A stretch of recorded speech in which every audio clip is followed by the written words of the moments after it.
Copper. For years, demand has been soaring. It is, after all, the raw material of the energy transition.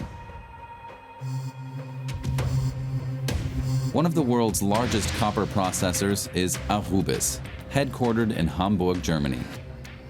The company claims to care about protecting human rights and the environment.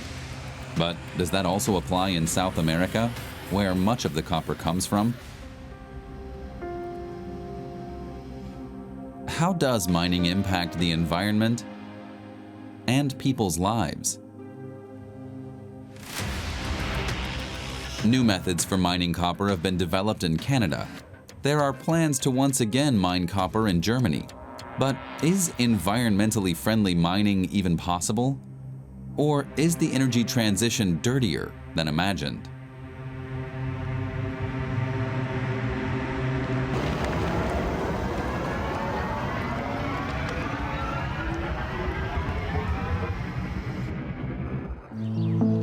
I visit a friend who installed solar panels on his garage. He strives to lead an environmentally friendly life. Does it cover your energy needs? Yes, we generate more than enough. It covers our household electricity completely, and we also charge our electric car with it.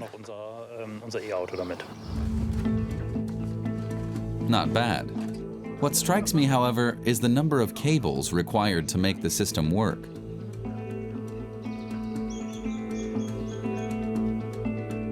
And the cables are mostly made of copper.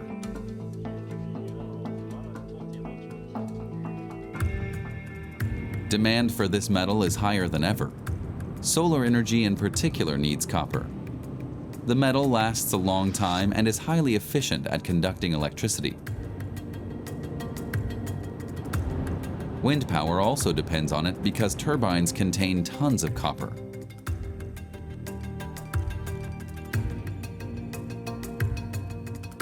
Electric vehicles are the third largest consumer of copper.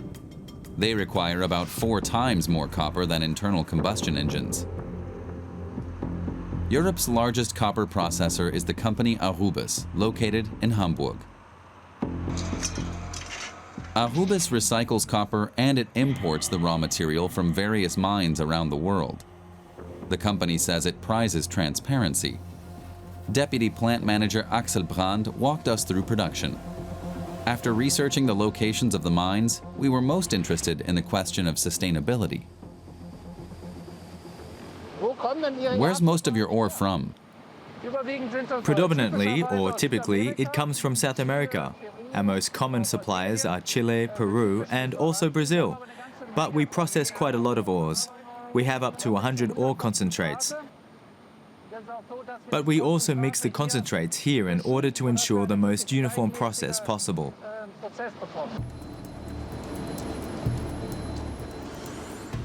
The demand for copper is so great that recycling can't keep up.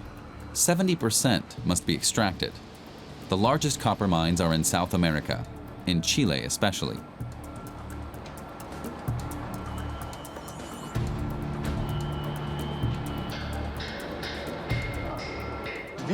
How do you ensure that other countries comply with your labor and environmental standards? This is an issue that's very close to our hearts. It is very important to us as customers to accept responsibility for this. We've developed very clear criteria that we feel bound to and hold our suppliers to as well. And this is something we monitor through local business relationships, but also by committing ourselves to international standards and requiring our customers to do the same.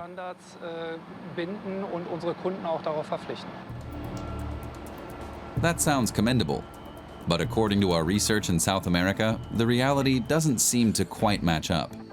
In March 2022, we set off to the heart of copper mining, Chile. Every year, 5.5 million tons of copper are mined in Chile alone. Who exactly Ahubis buys copper from is a company secret. It is only thanks to U.S. customs documents that we learned that Ahubis has made purchases from the largest mine operator in Chile, the state-owned company Corporación Nacional del Cobre de Chile, or Codelco for short. This is where our reporting led us. the largest mine in the world operated by Codelco. It's located near Calama in the middle of Chile's Atacama Desert.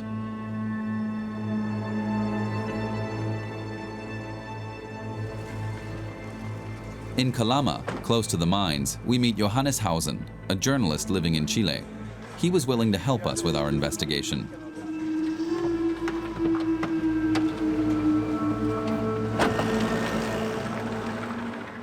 The mines are about 4 kilometers north of the city. The largest of them is Chuquicamata, our destination. The residential areas along the route are deserted. Hausen explained that's due to the terrible air pollution.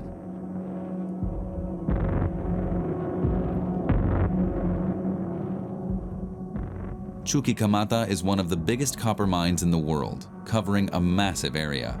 Around 300,000 tons of copper are mined here annually, both underground and on the surface. Hausen wanted to introduce us to people from the region. It's not by chance that we found ourselves in a cemetery.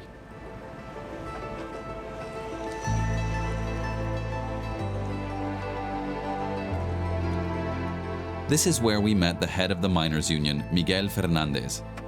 His father also worked in the mine. At the age of 12, his little brother fell into a borehole and died. The mine has not relinquished its hold over him ever since.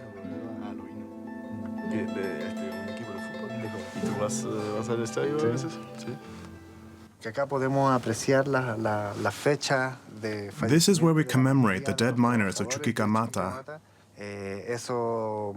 These men made and continue to make great sacrifices for the copper industry.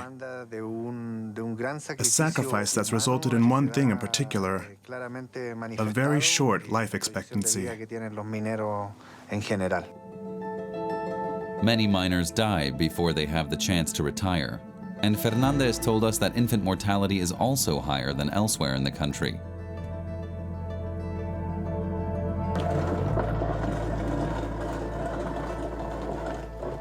By chance, we met Mirta Ilaja, who lost her daughter more than 40 years ago on the day she was born.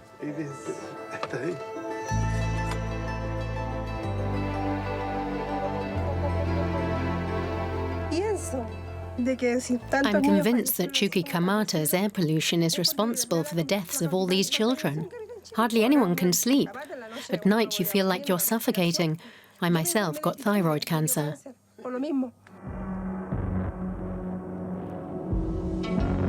The company Codelco, which runs the Chuquicamata mine, is owned by the Chilean state. Critics say that Codelco acts like a state within a state, with its own rights and laws. We requested permission to film and conduct an interview, but were unsuccessful. They told us they didn't have the time. Even union leader Fernandez is not allowed on the premises. He's banned from the site because he has openly criticized Codelco. As a trade unionist, the doors of Codelco remain closed to me, just as they are for you as journalists. Most of the workers who toil away here are not even employed by Codelco, but by subcontractors. Only 30% of the workers are employed directly. 70% officially work for subcontractors.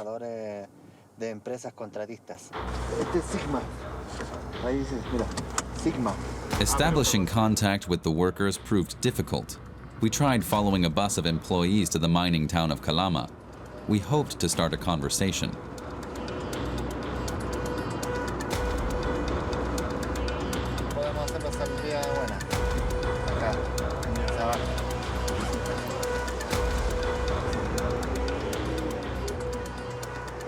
Nobody wanted to talk to us in public, but one worker agreed to give us an interview at his home under the condition that we didn't show his face.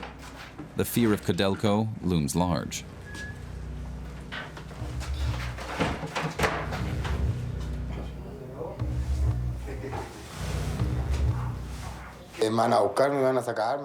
They would track me down and destroy me. They'd also get rid of the entire subcontractor I work for.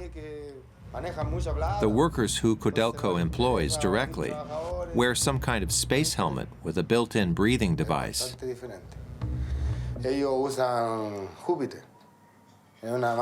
We, on the other hand, only get simple masks. The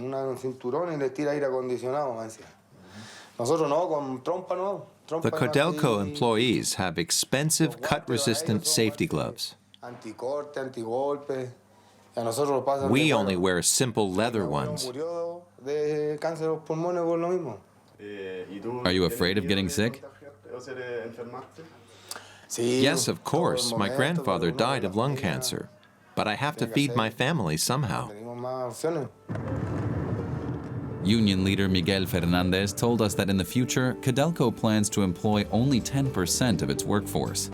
All the rest are to come from subcontractors. I asked Fernandez about a whistleblower portal on Ahubis' website. How easy is it for workers to lodge a complaint about Codelco? Fernandez gave it a try.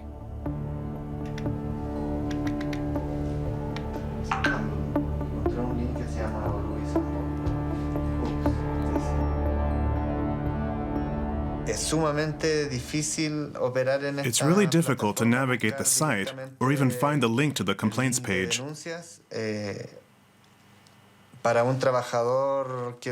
For a worker with basic technical skills, it's impossible. You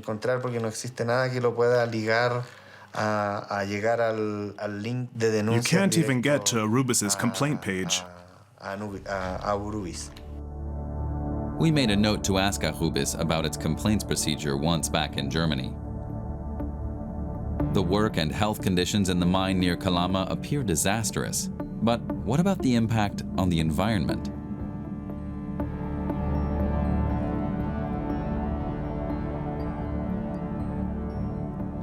Thick clouds of smoke drift from the mine into the city. How can it be that a state-owned company could so blatantly be polluting the environment? We met with someone who claimed to have evidence. Sergio Chamorro is a lawyer for environmental law. He represents many indigenous groups who live in the area. The people in Calama are continuously exposed to fine dust pollution. People are constantly developing severe respiratory diseases or dying suddenly of cancer. The number one cause of death in our region is cancer. We then discovered why he wanted to meet here at the border of the Codelco site. This was once a salt lake. For decades, the mine operator Codelco has been dumping wastewater from the mines here. It's expanded to the point where it's now barely 5 kilometers from the closest village.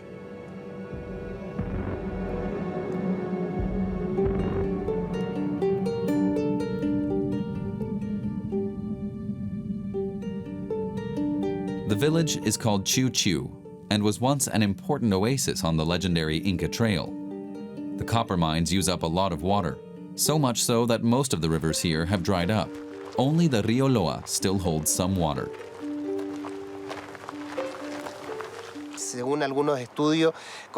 Multiple studies have found over 66 different substances contaminating the river. All of them originate from mining. Copper mining has poisoned the entire region.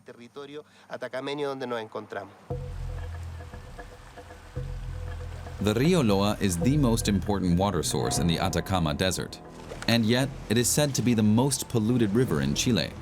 We took a sample to bring back for analysis in Germany.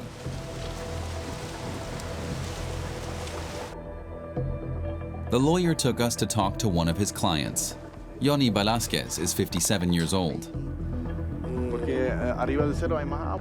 He is Licanantay, also known as Atacameño. Lawyer Sergio Chamorro is representing him and his people against the state and the mining company Codelco.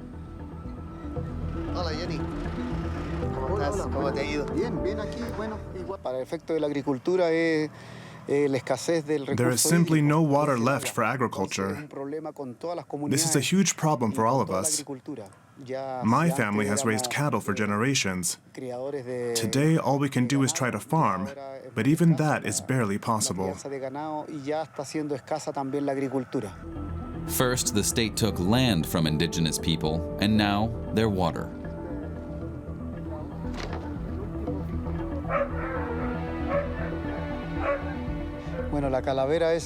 This is the skull of my last cow. It died 20 years ago as the human oasis started drying out. It hangs here as a reminder that our water was stolen from us.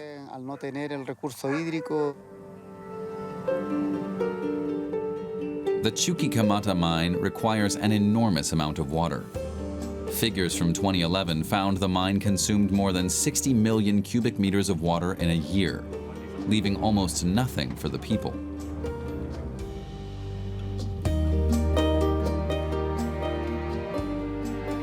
The village of Cupo is located close to a spring. Locals grew corn here for centuries. Now there's nothing left but sand and dust.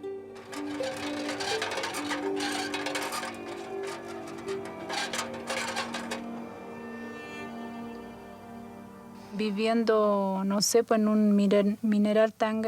in Codelco's huge mining area. Sin embargo, ustedes se pueden fijar que nosotros vivimos prácticamente en la pobreza. But as you can see, we live in extreme poverty.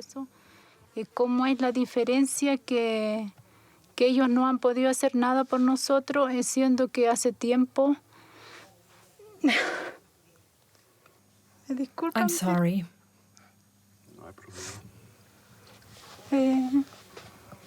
No han hecho nada por reparar el Codelco daño does nothing to mitigate the harm the company has done to Y us. eso sería. In 2021, the state-owned company Codelco saw its profits increase considerably compared to the previous year, raking in more than $20 billion. For the people of Cupo, the situation is desperate. Erika Copa was born here. She showed us the spring.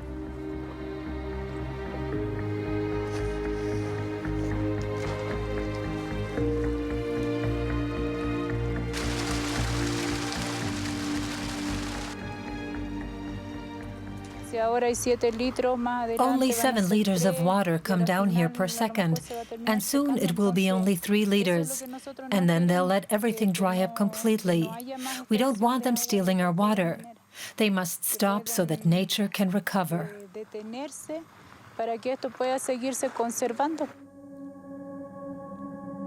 Most residents have long since moved away from Cupo.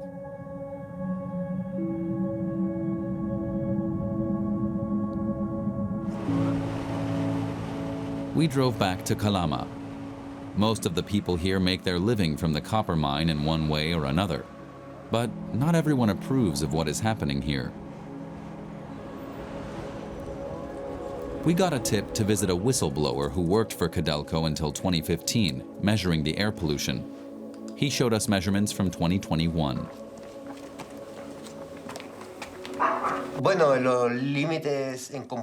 Compared to the standards in Europe, the limits in Chile are a joke. The national standards aren't even respected here. And those are already 115% higher than the European ones.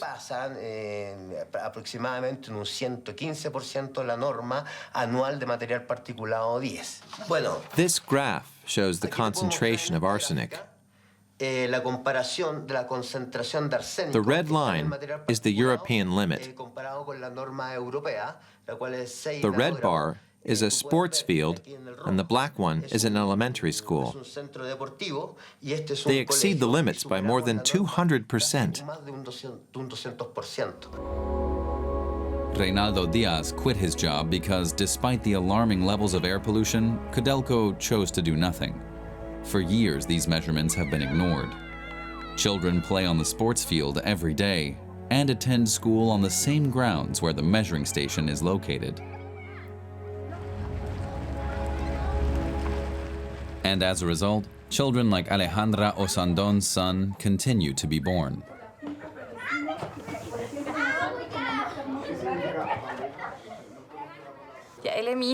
My son Gaston was born with 12 fingers and 12 toes.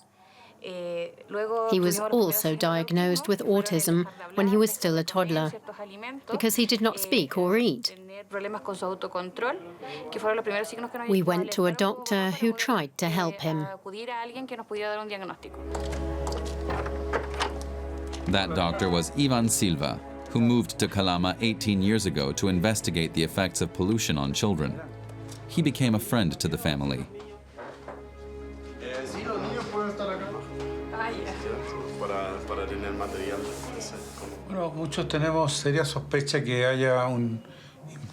We suspect that environmental pollution is harming many children while still in the womb.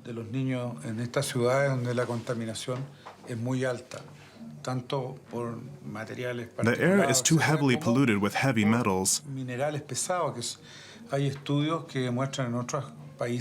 These toxic substances affect the development of the brain, especially in children. There are many diseases here that are linked to pollution. We all know that. It's no accident that the families of the Codelco bosses live in Santiago and not here. The Osandon family doesn't have the means to leave the city. All they can do is cling to hope that something will change.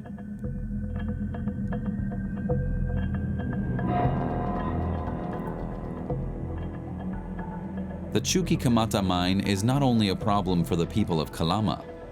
The ores are transported across the Atacama on their way to the port city of Antofagasta.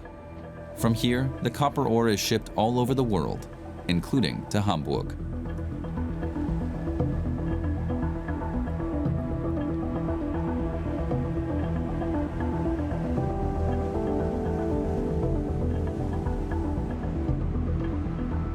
This hospital serves the region of Antofagasta, which also includes Calama. People call the road connecting the two cities the Camino de la Muerte, the road of death. We scheduled an interview with Dr. Hugo Benitez Caceres. The 64-year-old is head of anatomical pathology. He mainly studies cancerous tumors.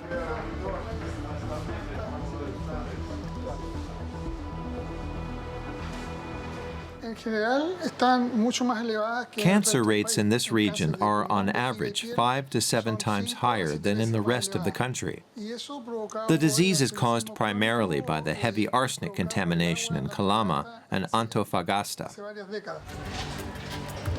A 2017 study conducted by the University of Berkeley in the United States found that 5 to 6 times more people develop bladder cancer in Antofagasta than elsewhere in Chile. And the mortality rate from kidney cancer has increased by 75% in the last 9 years. Exposure to heavy metals is steadily increasing. This will cause the mortality rate to rise even more in the future. If you wipe your hand over a windowsill, for example, you can see clearly all the dark heavy metals in the dust. It contains lead, copper, arsenic, the whole periodic table, up and down.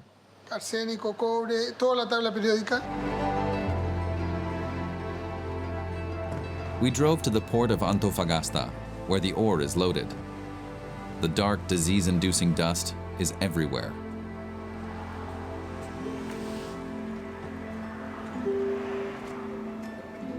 How is it fair that in this region, locals suffer to provide the raw material needed for the energy transition, while elsewhere people can consume green electricity with a clear conscience? It's a troubling dynamic.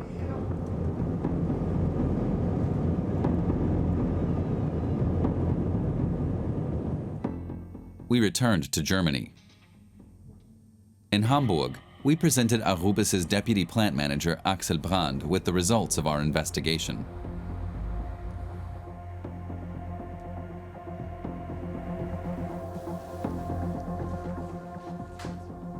The cancer rate in Calama, the closest city to Chuquicamata, is 7 times higher than elsewhere in Chile. I can't confirm or refute the detailed information you've shared.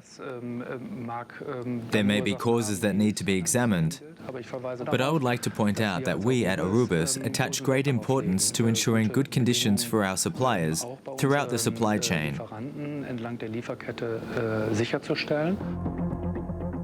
But what does attach great importance really mean? Shouldn't Ahubis have to take the next step and act accordingly? Can a company like Ahubis actually afford to stop buying copper from companies like Codelco?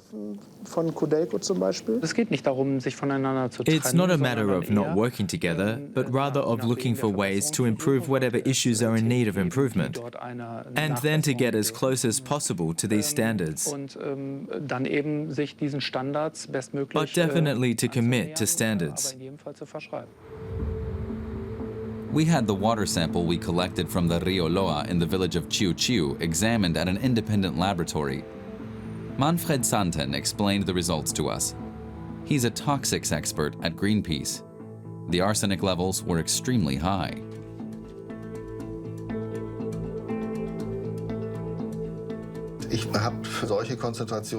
I've seen such levels after disasters with red mud resulting from aluminum extraction.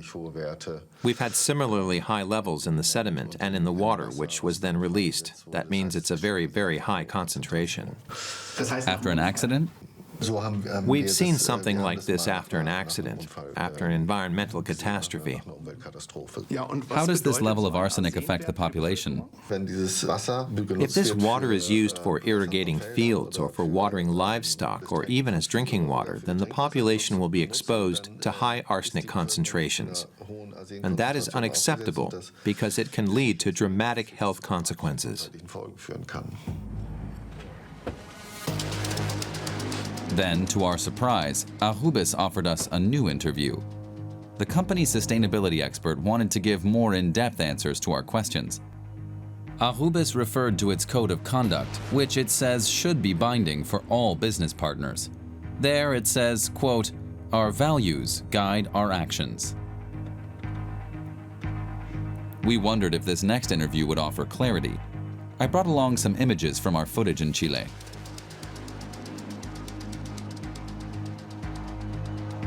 We returned to Hamburg, where Ahubis is located. Christian Hein is the company's head of sustainability.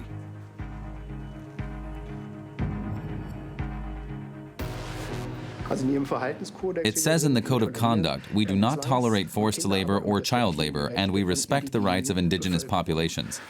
Now, we have of course investigated just that, and the indigenous population in Chile is affected tremendously by copper mining. I wasn't with you on site, so that statement is of course difficult to verify and evaluate. But in general, the issue of human rights, you just quoted it, is really one of our main priorities, and our standards are very high. We showed Hein the test results of the water from the Rio Loa and the incredibly high levels of arsenic. It's difficult for me to comment on these figures because I don't know the details. But in general, this does truly apply to all suppliers, and we make use of the available options, and we really do enter into discussions with suppliers. We also have very clearly defined criteria that, I'm talking here of extreme cases, could ultimately lead to terminating business relations. Then this would indeed be the time for it. I showed Christian Hein our footage.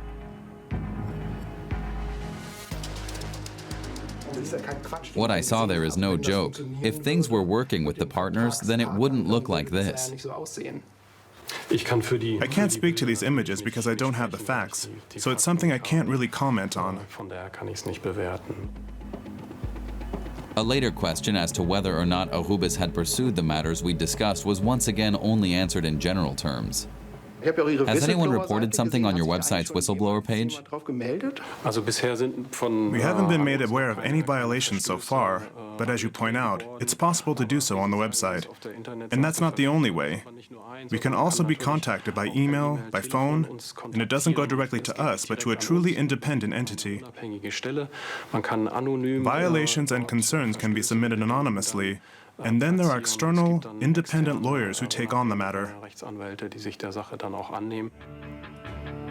So apparently, this is no grounds for action. Business goes on as usual. And what are politicians doing about it? Germany's Ministry for Economic Affairs and Climate Action is headquartered in Berlin. Renewable energies are a core focus of the Green Party-led ministry. Yet, nobody had time to answer our questions about the dark side of the energy transition.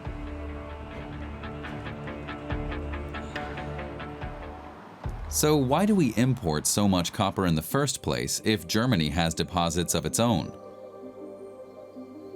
Copper once made the town of Goslar rich.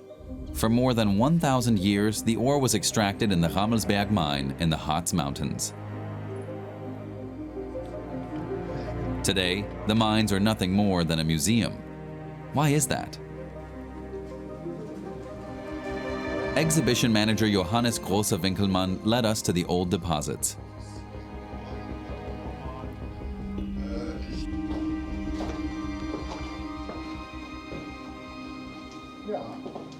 The green deposits that form when copper reacts with oxygen are clearly visible. Mining operations stopped by 1988. Firstly, because the deposits were exhausted, with nothing significant left. And secondly, because it was extremely expensive compared to other countries, where they do open-pit mining. That's, of course, always cheaper. And Germany has the highest safety and environmental standards for mining worldwide. That too, of course, makes it relatively expensive to mine here. In other words, in places where less value is placed on people and nature, copper is cheaper to mine. It seems that copper mining is simply a dirty business. To this day, water contaminated with pollutants runs out of the Hammersberg.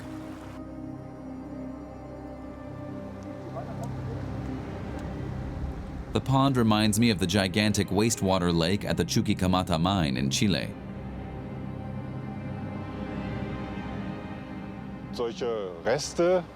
This is what mining leaves behind.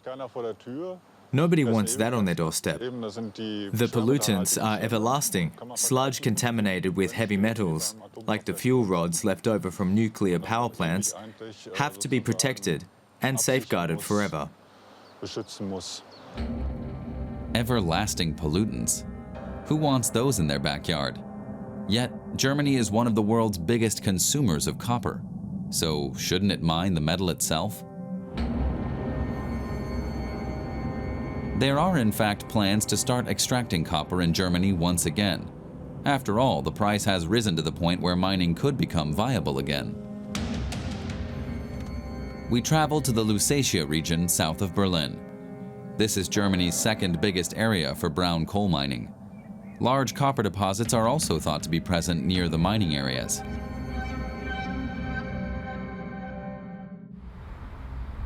Spremberg is the heart of the mining district. People here are facing major changes as brown coal mining comes to an end. Is copper an alternative? Claudia Wolf, head of urban planning, sees an opportunity for the region.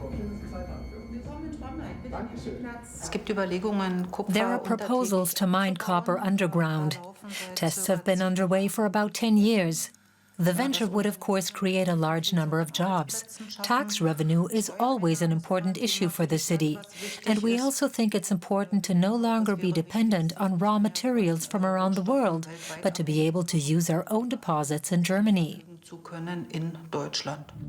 Environmentalists have long been warning of the risks, but no one agreed to speak out on camera. However, Blas Oriosta from the company Kupferschiefe Lausitz, or Copper Shale Lusatia, has an argument in favor of mining.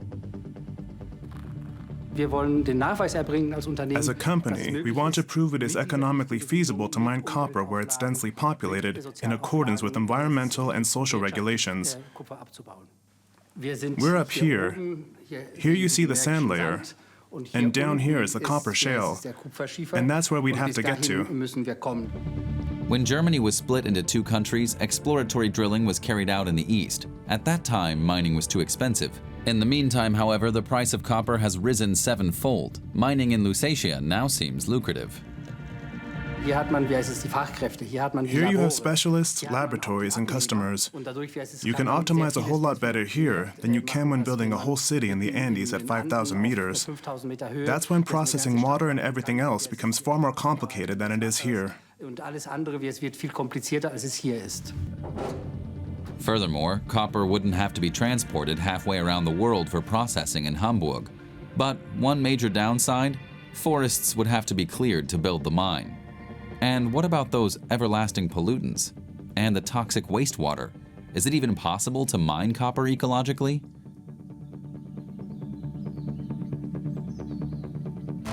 We took a trip to Canada. There are many copper deposits in the far corners of North America too. One of the largest is in the Sudbury Basin in the province of Ontario. Pictures from the 1970s reveal the devastating environmental damage caused by the copper mines. The region resembled a lunar landscape. Astronauts even trained here before their Apollo moon missions.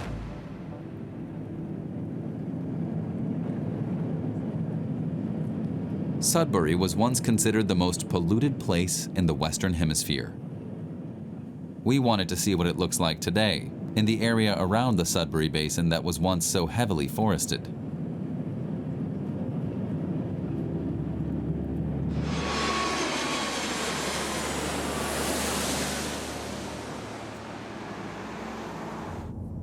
As part of an effort to address environmental pollution, the Superstack was built in 1972. At that time, it was the tallest smokestack in the world. It was supposed to better disperse pollution from the copper mine.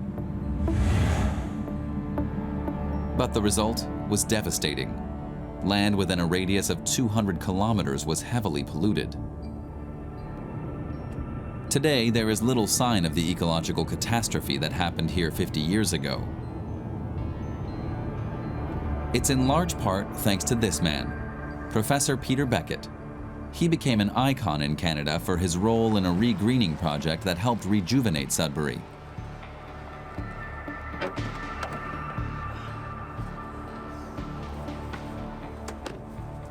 Peter Beckett showed us a special place, the hill where the regreening program got started. Well, we're looking at a picture of this same site that was taken before there was any regreening done in this area. And it shows Martindale Street and the houses and the lack of vegetation that existed in 1979.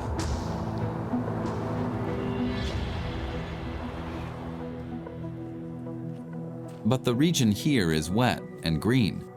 Would such a renaturation program also be possible in Chile's desert?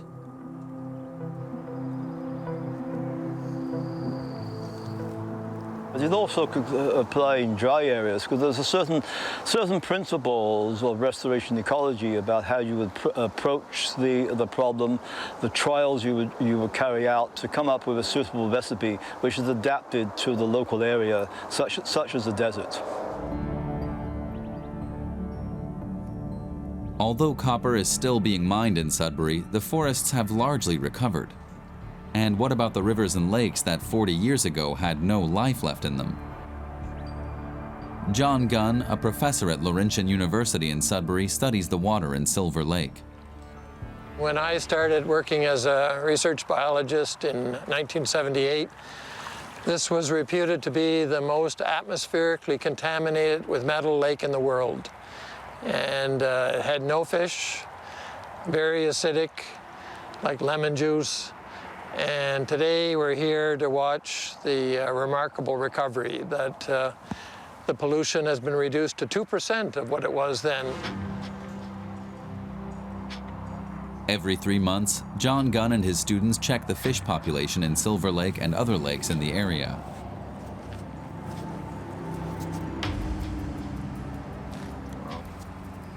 The fact that they can live here is a very good sign. So there's a very sensitive species that doesn't like copper or nickel, and here it is obviously living in Silver Lake under the current conditions. So that's a very good news story, that fellow.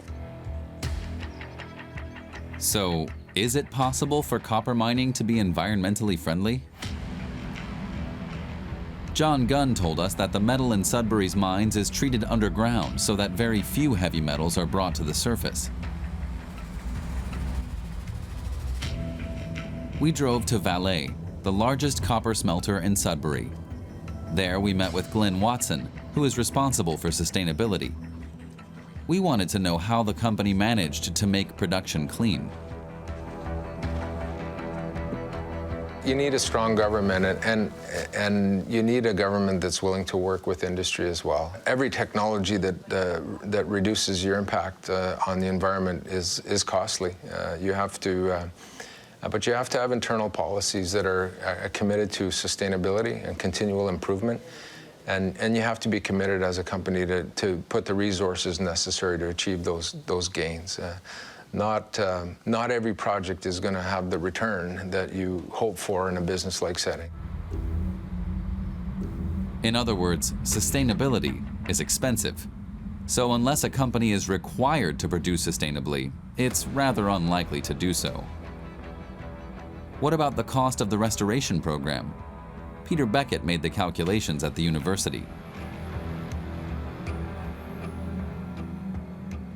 In Sudbury, the total cost so far, the amount of money spent on the program from 1978 to 2001 is $35 million, which, if one compares that with a lot of other restoration programs, is actually fairly modest. 19,000 lakes were considered dead. And what was once hundreds of square miles of forest were nothing but black stone. It is amazing how far Sudbury has come. The success has set an example for mines in the Atacama Desert and elsewhere in the world.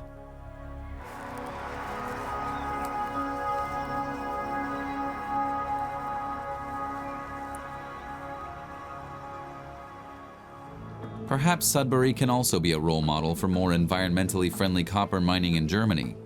Despite copper's drawbacks, I will still opt for renewable energy. After all, we don't really have much of a choice, do we?